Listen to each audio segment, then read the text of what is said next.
Hey guys, what's going on? Doran Code here, come to you with a tutorial on trip-hop drums. This is a tune I've been working on a train from Heidelberg to my undisclosed hometown, and it's got some really nice drums that you've been asking for in the comments on SoundCloud, so I'm just going to go over how I made these drums. The first section I've got going on here is just a really simple intro kind of thing with some sort of Arabic strings. Big ups to C4, by the way. C4, a mate of mine, recorded these violins for me. And he's also a great musician, by the way, so check him out, link is in the description. But yeah, as you can hear, those drums are kind of like lo-fi and crushed up, so let's take a look at how I made them. The first thing is a loop.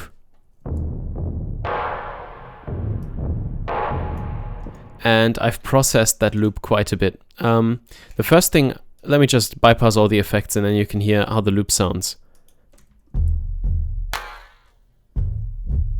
That's a loop I found in the factory sound bank. As I was on the train, I didn't have my refills with me, so I worked with that. First thing I did was I put a low-pass filter on there. And something that I really like, that's just something that I like doing, is adding tape saturation to something with a low-pass filter. So as you can hear, the tape saturation gives a nice little bit of distortion, and so does the saturation knob by Softtube, which is the next element in the signal chain. Just fattens it up and maximizes it and compresses it even more.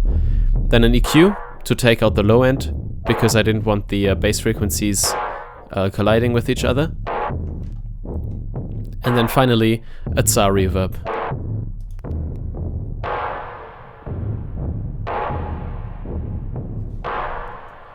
Just a wonderful sound. And then on top of that, I added another loop, which sounds like this. This is a Dr. Octarex loop. And this one is processed in a pretty similar way. Let me just bypass these effects. This is how it sounds. And of course I did some rearranging here.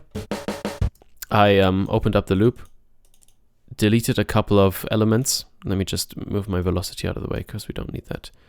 I edited that loop so that we would have the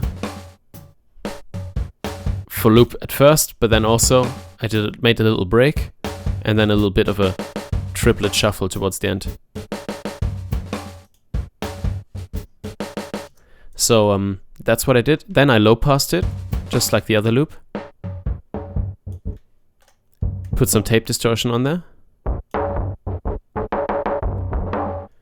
And for that nice distorted sound, it's important to have the damage control high and the compression low. And then I really boosted the mid end, because without the cut section it sounds like this. And with the cut section it sounds really mid-heavy and crunchy, which is something I quite like. Some reverb on that.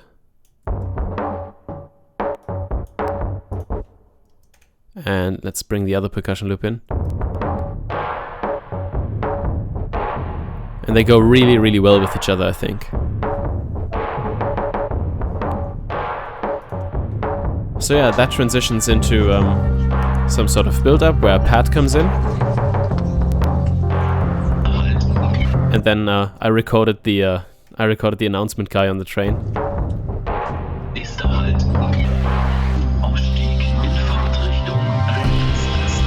And we transition into the next section, which has different drums. So let's take a look at how I made those. I'll just set up my loop here. So once again, I'm working with a lot of loop material that I found on the factory sound bank, but I'm being creative with it, so I guess you can forgive me for using loops. This is a Dr. Octarex with a loop, with a hip-hop loop, and it's got quite the processing once again.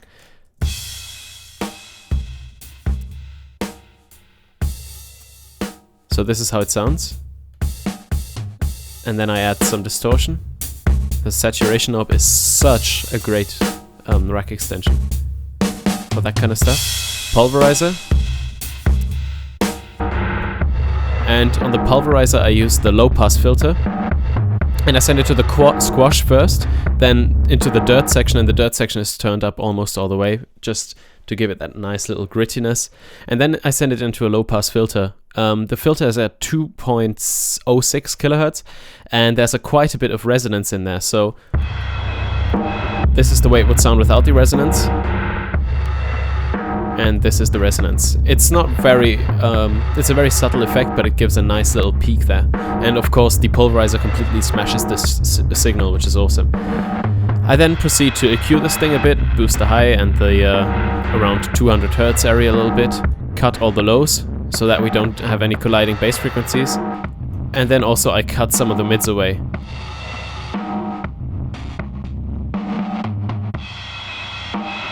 And that's how I process these drums. Something I like about trip-hop drums is that you can use audio material and completely destroy it.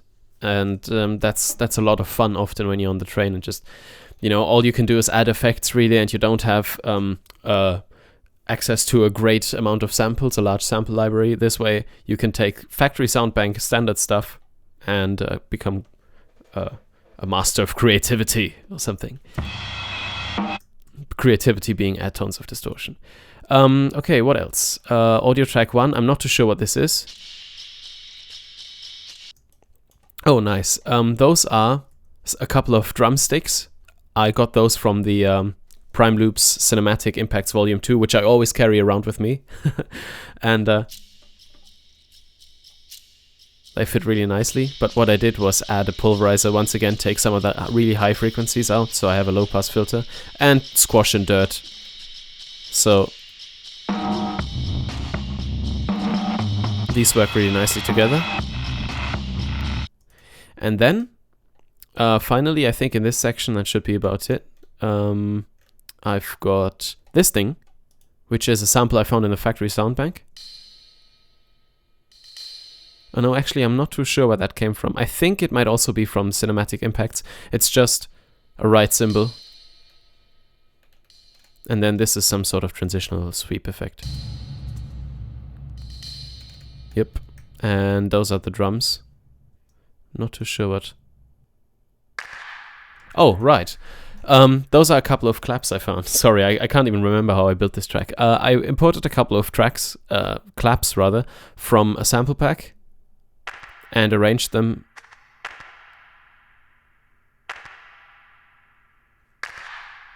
just so that they would fall on the, you know, regular notes where you would always put a clap. And as always, with trip-hop drums, full amount of compression, squash 100%, no dirt. Also, I took a tiny bit of the high end out, and I also added an echo and tons of delay to get the nice stereo sound. So these are mono claps. This is a stereo clap actually, but this one is a mono clap. And what I did was use the gentle doubler preset in the echo that's in the factory sound bank, and just make that a bit nice and fat. And then some reverb. You don't need to be very precise in trip-hop because it's such a slow genre, and a bit of shuffle is always nice. So let's listen to the drums in this section, you know, completely. So we've got the clap, the loop,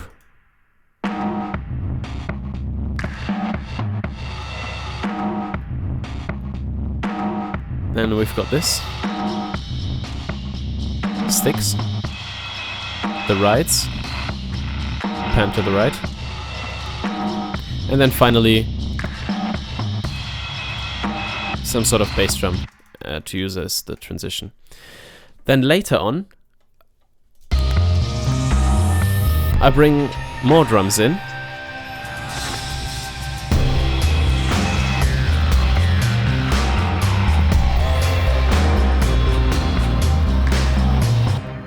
And now I gotta try to remember what I bring in. First of all, this thing, I think I've already had that in the first section, yes.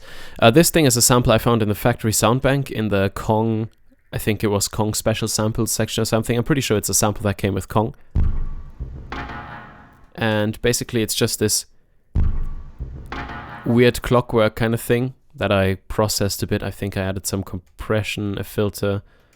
No, actually just an equalizer, an echo, and some drum ambience. So yeah, again, I'm just processing these drums pretty much the same way every time. Sometimes I boost and cut a couple of frequencies, but most of the time it's echo and reverb with trip-hop drums. Sorry. So that's just a sample I found, and I placed that on every second, on every second bar. Apart from that, we've still got the clap going on, the drum loop. This is probably some 303 synth. Yeah, I've got 3 Rex loops down here, and they're all from the, I think they're from Smoker's Delight or Smoker's Relight, which is a really, really nice lounge and trip-hop sample pack. They have a lot of heavy, gritty hip-hop beats, kind of like this. And the way I process them usually is just EQ them, bring out the presence a little bit, and then listen to the difference with the pulverizer. Really, really nice and fat. I then layer that with another beat.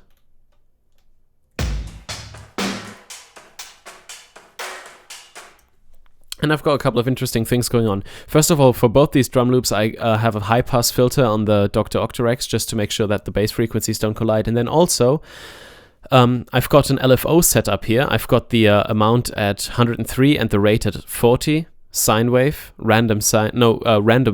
smooth random wave, that is. And I've got the destination set to pan, which means it will randomly move around the stereo spectrum. So if you got headphones on, you can probably hear that quite well. And then also some reverb, and that's pretty much it. That's one of the support drum loops. And then the third drum loop I've got going is down here. Just some hi-hats, which are completely unprocessed. And these 3 sound like this, which is a pretty nice and fat beat. Then there's this thing, which is just a shuffle. I loaded up another drum loop, which sounds like this. Actually, yeah, it's not playing back at the moment. Is that on solo? Yeah, I don't know why it doesn't play back when I... Yeah, now it does. That's the wrong drum loop, actually. Hold on. I'm sorry, I'm quite unprepared. Here, enable loop playback. It's just a drum loop like that, but all I needed was the little shuffle, the tick-tick in between the drums. So let me play you this loop alone. Sorry, still on. Those were the only samples I needed, and together with this main drum loop,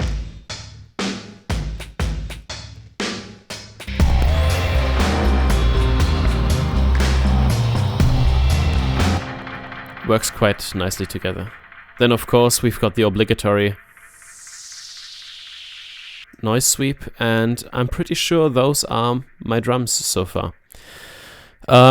One side note though, I'm really pushing my processor to the limits with this tune, especially when you take a look at the mastering section. I've got an isotope ozone going on here, and that's just very heavy on the CPU. So note that I cannot show you this track with mastering at the moment. But I guess that's a good thing, because yeah, you're interested in the production anyway and not the finished song. Otherwise, if you are interested in the finished song, you can check it out in the description of this video. So yeah, that was my little walkthrough of how I built trip-hop drums. I know it's not much of a tutorial. All I can say as tip is just use low-pass filters, use lots of distortion, but make sure you keep your sound clean. Cut a lot of frequencies where it gets muddy, especially watch out around the bass area. And yeah, that's pretty much all I can say so far to trip-hop drums. Thanks for watching, Doran Code out.